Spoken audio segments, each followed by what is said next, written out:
Yeah, I don't think the responsibility lies with one individual body. I think that's why we've been very keen to bring together a coalition of businesses, campaign groups, trade associations and policy experts.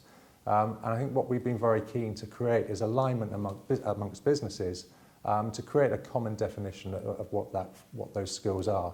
And we think there's a lot of advantages to creating a framework that will help employees be able to articulate what their soft skills are, but also for businesses to be able to identify what it is specifically that they're looking for in employees.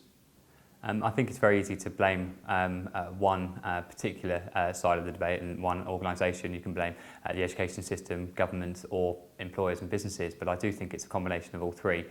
In the early years, I think the education system and government have a responsibility to ensure that young people are taught the skills such as teamwork and communication and confidence that they take into the workplace, and government has a role in helping schools apply high quality careers advice and guidance as part of that. But when they move into employment, businesses have a responsibility to continue this long-term professional development, which will have advantages to both the employer in getting the added value and the career development of their employees, but also to the employer as they go into new jobs and move throughout their career. So I think there isn't one single body or organisation that has the responsibility. We all have our own responsibilities to develop those things. I think often for individuals, the challenge is again to be self-aware, and that's not always easy for people, and then to be able to make a difference in yourself. So there's a very personal thing, which is the responsibility of the individual.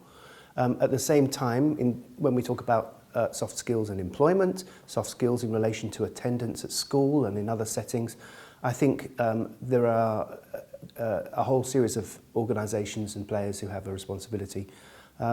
I do think because government has a responsibility for skills across the country, and because this is a national challenge, government needs to step up and focus more on soft skills. We need to join up soft skills and debates and discussion around character, education and so on. And at the moment those are not really connected together.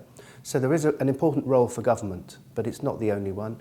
And organisations like mine, the National Youth Agency, that deliver programmes particularly focused around youth work, which supports young people's personal social development, have a strong part to play in this, I think.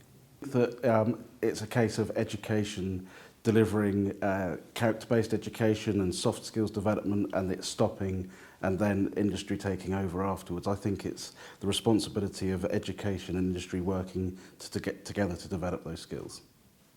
I think everybody has a responsibility, from the person themselves and seeking out different opportunities, the employers for people in their businesses providing opportunities, whether that's making space for volunteering or offering mentoring and shadowing of other colleagues, but also on the side of businesses going into schools and colleges and helping to not only make young people aware of the different skills that they would be looking for in future employees, but also helping with activities that can help develop them. And then we also have to look to the education system itself. Young people spend an awful lot of time in schools, colleges, and it's a perfect place that we can help to develop these kind of skills. In the sense, we need to make sure that the system is supporting, encouraging and incentivising these kinds of activities within the school day, whether it is through learning of the core curriculum, but also in extracurricular activities.